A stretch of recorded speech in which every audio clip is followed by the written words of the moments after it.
Steve and Meade again, back with another Bullseye Guy podcast, coming to you still LA, Beverly Hills, but a lot of travel, and things are changing around the world. But no matter what changes, great entrepreneurs are always great. And to that end, excited to talk to Mike Tunnicliffe. Mike and I have known each other for a while, just great history. We're going to go through the arc of Mike: entrepreneurial, intrapreneur, music, advertising, and sort of some of the challenges that are going on now.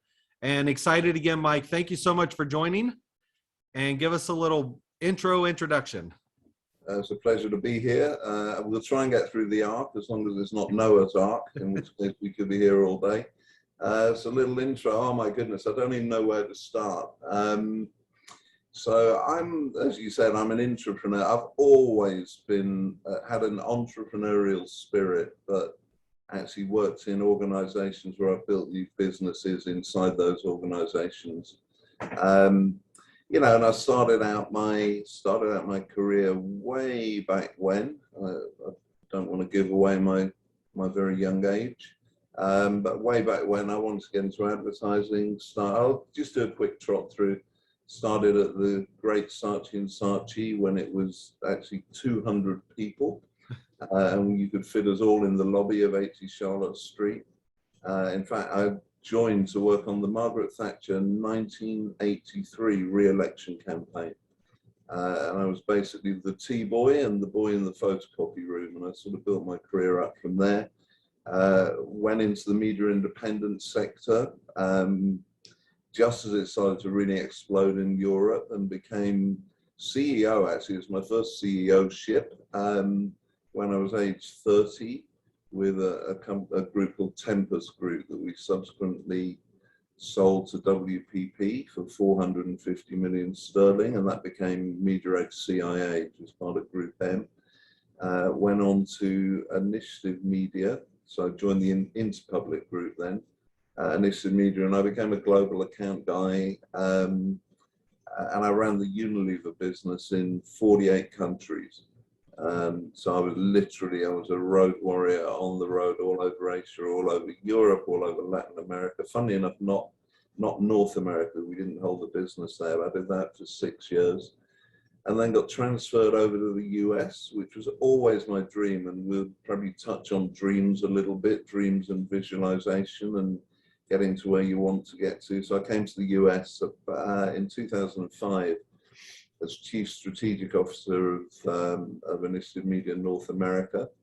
Did that for a couple of years, ran all the big client relationships, all the big new business pitches, built new businesses for them, new specialty businesses, and then decided to follow my passion of music. You know, I've been a music nut right from the early days of, you know, being born and brought up in Manchester. And the thing is, whilst I wanted to go into music, I knew nothing about the music business at all. So I've got this great dream and great vision of getting into music in the United States. So, you know, I've decided to choose the biggest market in the world instead of one of the smaller markets to try and break in. So I literally, you know, spent a year studying the music business. I wrote about what was happening in the bands and brand space, as it was called at that time. It's more brand partnerships and IP generation now. And honestly, and went out, I spoke at every single event I could speak at, and went out, and as my wife said to me at the time, you've become a world expert on something that pays absolutely nothing. So could you try and turn it into a business? So I actually did an entrepreneurial venture, teamed up with a couple of friends from the ad business and some music business guys, and a couple of serial entrepreneurs and financiers from Silicon Valley. And we raised $5 million straight out the gates, and we set up something called the Filament Entertainment Group. It was really looking at working with artists as brands, and then using our advertising and branding skills. My business partner, actually, funnily enough, was the former worldwide CEO of Saatchi. The Saatchi connection always comes back somewhere. You know, there are many of us all over the world. It's almost like a club, actually. So I worked with him, with Jim Armani, and we built the film and entertainment group out, but we launched it in, literally we launched it on Black Friday 2008. So once we got our first round of funding, you know, when it came to raising other funds, it became incredibly difficult. It was a great idea at totally the wrong time. And I think it's always essential that entrepreneurs and even intrapreneurs admit their failures and learn from their failures. And we sort of unfortunately failed miserably, even though we had a phenomenal idea, which I then used bits of later on in my career. You know, always important to reinvent and also look at your lessons from the past. So did that for a while. And then, interestingly, without getting to all my personal details, we can cover some of that. I almost ran out of money. That was the most amazing thing. To have come to America, having had a pretty successful advertising career, and come with a reasonable amount of cash and had a really nice lifestyle and all the rest of it. By the time I'd finished being an entrepreneur at the end of, probably the end of 2009, I was almost bankrupt, literally.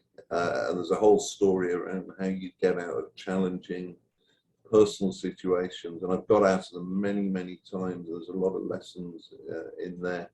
In fact, if I ever wrote a book, I'd call it The Rock and Roller Coaster, because it's been like a roller coaster ride. So I actually went back to advertising, very fortunately. You know, it's good how your network always comes through, and my network eventually came through. And so I knew a lot of people in the ad business, a lot of people at Group M and WPP, and I joined Group M really as a consultant, and then with a brief to build out their specialist businesses. So that was a big entrepreneurial job for me. And we built out specialist businesses in entertainment, sports marketing, programmatic advertising. We were first into that space with Xaxis, you know, WPP's company, and data and return on investment management. So did that for a little while, and then worked my way up to be the global chief growth and marketing officer of Group M. And I ran all the big pitches. I'm a real pitch guy. I love pitching, and I love building those pitches, and I love motivating teams and you know, helping people really go beyond where they think they can go beyond. Also relaxing them and, you know, giving them the confidence to pitch without sort of giving a crappy presentation. It was like storytelling. So I'd always really help people to learn and tell their stories. And we won, honestly, we won 2 absolutely monster pieces of business. I got 2 out of 2 on my big group pitches. So one was NBC Universal, which was worth over $1 billion, 1.1 billion. And then we pitched Nestle, which is worth over $850 million, and won both of them. And I was on a high, a big, you know, advertising high, back at the top of my game, but still hankering after music. And then the phone rang.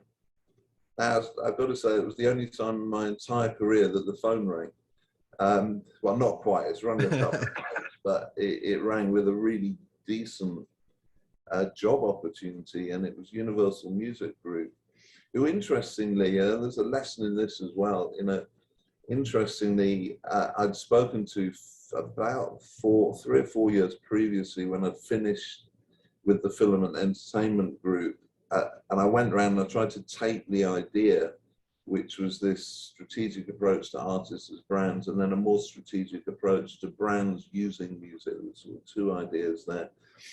And I remember Universal Music Group telling me when I went to see them back in, I think it was about 2009, 2010, and that the idea that I'd got would never work. And it wouldn't work for 2 reasons. One, that what I was suggesting, this sort of strategic approach that artists would never fly with the artists or the artist management or the record labels, first thing. And the second thing was that I wasn't from the music business and I wouldn't be accepted. And I remember thinking, oh my God, I'm sick and tired of this whole music business shebang. And that's when I went back to advertising. But funnily enough, when the phone rang, they almost played back to me verbatim. We got this great idea. We think we should take this more strategic approach to artists as brands, blah, blah, blah. And we should have a more strategic relationship with brands for brand partnerships. And I'm like, hang on a minute. But it was interesting, you know, often sometimes you have ideas that are ahead of their time. And I think certainly in my whole foray into the music business with Filament and trying to get into Universal, you know, back in 2009, 2010, it was just ahead of its time. But actually, that's what I went to build. So Universal Music Group invited me in to really build their first strategic offering for brands inside the group. So Universal Music, as you know, is sort of, it's 40% of the market. It's the #1 label group with great labels ranging from Motown to Republic to Island Records. I mean, some phenomenal labels to deal with. But those labels didn't really, they all operated in competition, which is very much the culture at Universal, which is a great culture if you're running a label, because there's only one #1 slot. Well, actually, there's a few #1 slots depending on which charts you're looking at, but everybody's going for #1 or to get into the top 5 or the top 10. So all the labels compete against one another. And Lucian Grange, who I admire greatly, who was a great mentor and visionary, always used to say to me, Michael, competition breeds champions. And I always used to say, I agree almost 100%, but I don't believe that's the case when it comes to dealing with brands. And he'd go, right, well, you go off and prove it and build as a business, so which I did. So we set up a central brand partnerships team that really was, I mean, it pulled together everything that I'd learned previously in the ad world, because in effect, I set an agency up inside Universal Music Group that offered brands strategic advice. And I always believe if you own the strategy, you'll own the execution, and then the execution. So we put together partnerships for Marriott, Honda, Jägermeister, American Airlines. I mean, there were so many, American Express, so many different brands. And what we used to do, and this was very different for Universal Music Group, we'd select the artists from across the label group. So these labels that were used to being very competitive and still were competitive in terms of the product they were putting out and marketing the artists, ended up sort of collaborating. So I might take one artist from one label and one artist from another, and one artist from another, and that had never been done before, where you could have a group-wide sell, but actually execute it and fulfill the partnership with the brand from across multiple labels. So we built that up into a hugely successful business, which I did for 6 years, and then decided that I wanted to go and do something else, and I wanted to be an entrepreneur again. I keep having this hankering to fully be an entrepreneur instead of an intrapreneur, and I actually. Well, hang on, Mike, before you go there. Hold on, because I'm going to have to catch some people up real quick. That's a lot of inside baseball, which I know, but other people may not. So real quick, Saatchi & Saatchi became, when you were there, 200 people, it became the third largest or second or third largest advertising agency in the world. Yeah. Jimmy O'Mahony, CEO, that's how I met you, was through Jimmy. Yeah. So Saatchi & Saatchi is a global, world famous ad agency. You left there at some point and went to WPP, which is Sir Martin Sorrell, and ran Group M, which was the revenue side for WPP, which is the largest ad agency in the world. So for a little context, when you're talking about winning these pitches and pitching, I want everybody watching to understand, these were to the biggest companies in the world. You're trying to win, as you say, I've got your notes, an $800 million contract at one of the largest agencies in the world, and putting that together and how you sell a story. And I've got things here in front of me, Mike. It's kind of your rock and roller coaster. These are some key beliefs you've shared with me. Yeah. And you've mentioned some of them, and that'll transition us through. Dream big, visualization helps. Being positive and having faith, which I think is going to come up at the end of this podcast with some things you're going through. And reinventing yourself. And when I met you, you had just left WPP and Group M, but you kind of, as you said, you reinvented yourself, but you didn't. You went into the Universal Music, one of the largest the largest music company in the world, and was looking at new ways to do revenue. So you were at the forefront of taking artists and brands, which technically became influencer marketing. At that time, influencer marketing didn't really exist. And you helped formalize processes for brands and artists to match up and create monetization. Is that fair? Yeah, 100%. And what we were doing just at Universal Music Group, put that in context, and sorry for getting so inside baseball on it, but I love the whole space. So I become a nerd. As opposed to taking a broader strategic view. Couple of things, artists are looking for new revenue streams, as are the label groups as well. Even though labels are doing phenomenally well through streaming these days, but they were looking for new revenue streams, and brand revenue was an area that they were hugely interested in. And the other thing that artists and labels were looking for was exposure, and if you partner with a brand, you're going to get exposure from that partnership. So you're giving them two, if you like, you're meeting two needs for them.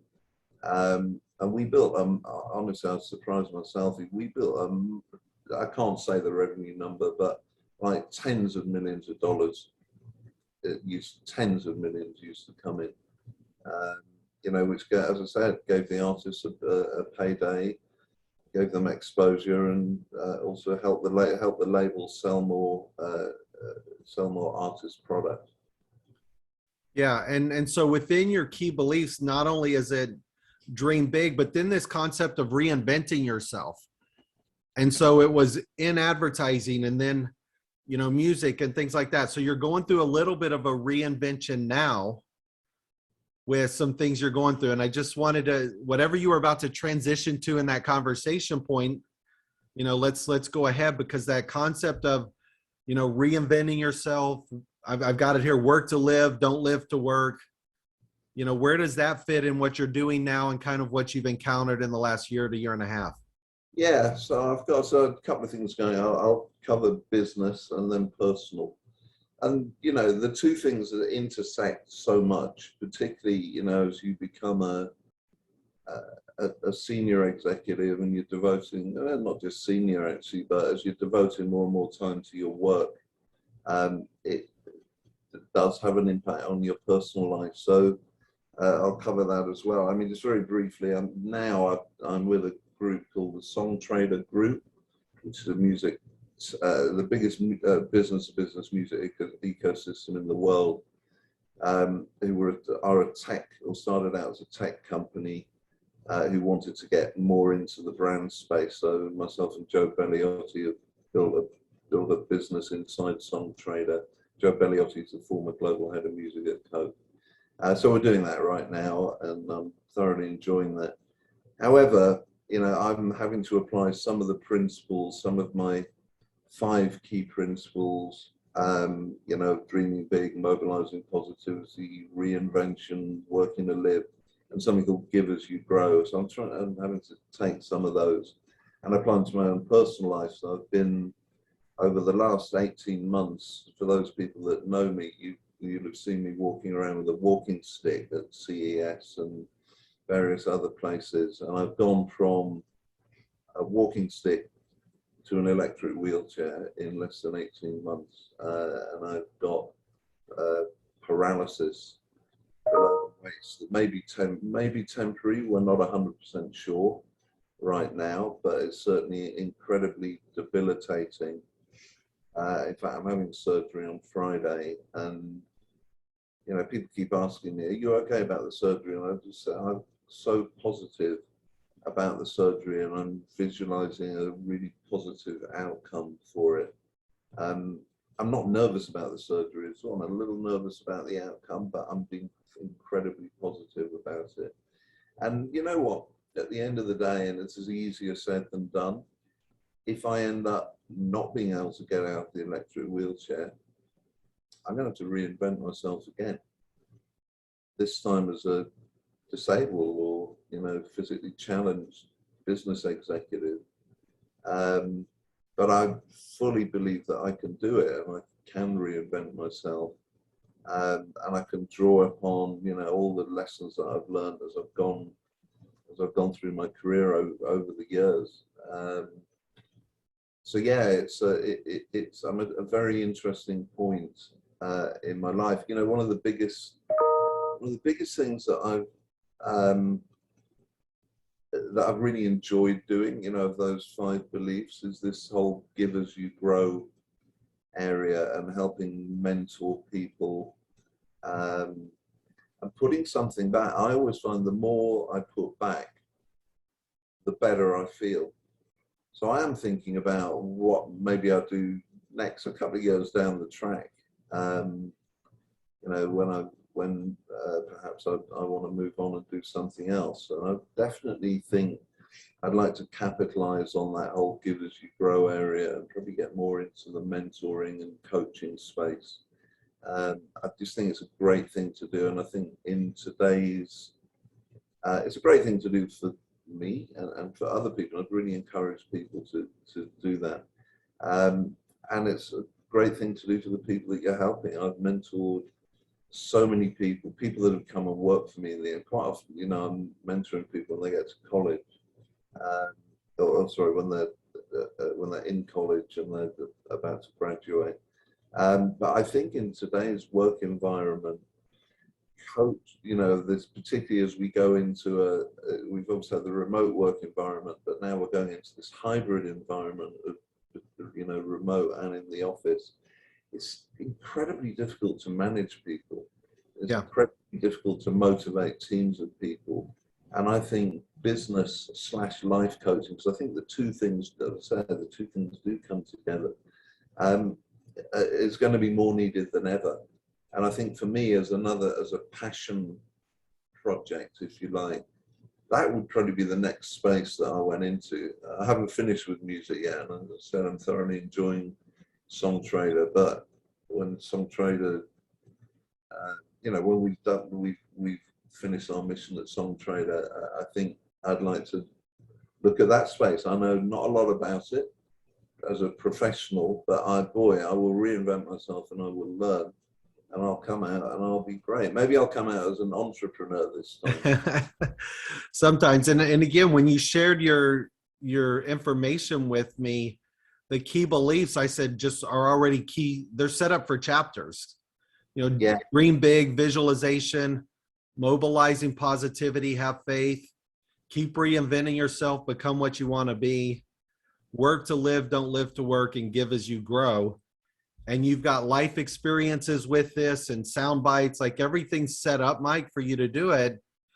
And just like you and I spoke, I think there's an interesting opportunity for you because of your background, knowledge, experience, some of the biggest companies and brands in the world, full stop. Like that to me is there as an entrepreneur because of your experience. Then on the personal side, as you've spoken about, it's a little challenging right now with, you know, for lack of a safer word, I don't know if disability or you know, debilitation, this health challenge that's come upon you. Yeah. I think as well that it's not as broad of an audience, but even as you said, helping an entrepreneur, somebody even transition through health challenges that came up on them at no fault of their own. You know, that motivational, positive output entrepreneur, I think is a real opportunity as well. Yeah, no, I totally agree. And as I said, I'm formulating the idea now. And I can guarantee you by the end of the year, I'll become an expert in that area, because that's what I've done every time I've changed. You know, every time I've changed businesses or I've changed agencies. I learn as much as I can before I actually get in there. So that's what I'm going to do now. I am actually going to qualify. I'm doing some certifications in that space, in any case, in my own spare time, just for my own interest. But yeah, you've got to keep going, as I said, and you've got to keep reinventing yourself. Have to keep going, have to keep posting, have to keep reinventing. Let's take one step back. I have a question for you that's a one step back to the future, and then we'll go back to the future with you. On the music side, you know, a lot of changes with social media still sort of, I think, has room to grow. There's positives and challenges. There's limitations on monetization still of social platforms. Where do you see the future of some of the issues for artists, you know, especially with COVID, a lot of the ticketing sales, the in-person events, there's got to be a change. What do you see some of the changes coming up in the next couple of years? Yeah, I think there's a few things going on. I mean, I think there's very definitely going to be a merging of not emerging, of in real life and digital. I mean, we saw the rise of live streaming during COVID. Some of it, which was great, some of it wasn't very good, but people got used to the idea of live streaming. And some of the audience numbers, particularly if you take a performance marketing approach, like my friends at First Tube Media do, I encourage people to check them out. You know, some of the audience numbers are pretty good on that, but I think I think artists are going to probably think about playing less venues, so doing less tour stops potentially, but having bigger audiences, because, you know, even if you play Madison Square Garden, I don't know what the capacity is, I'm guessing 15,000, 16,000. You know, if you're then doing live streaming and, you know, digital follow-up, you're going to get much bigger audiences. So I think that's definitely going to be one place to go. I think the other thing for artists as well is the development of IP with brands. So we've seen that with Crocs and Justin Bieber, for example, and Crocs and Post Malone. I'm not quite sure what the deal was between those two, but I'm sure there was not if there wasn't a revenue share or some sort of IP royalty, that there should have been.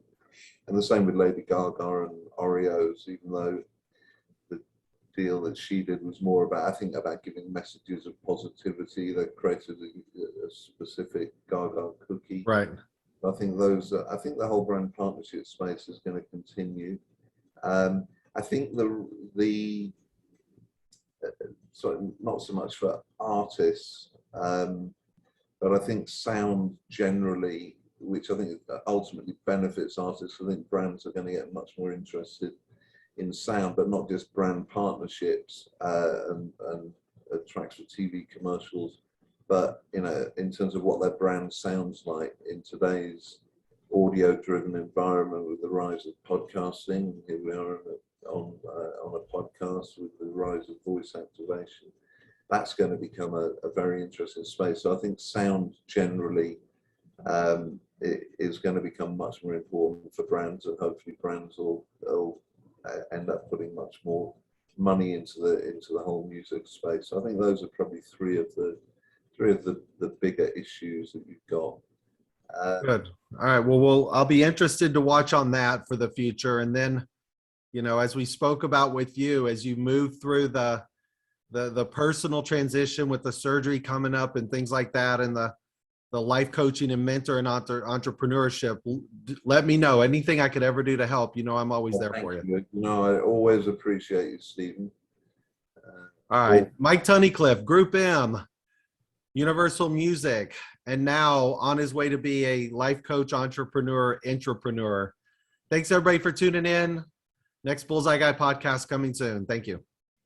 Thank you, everybody.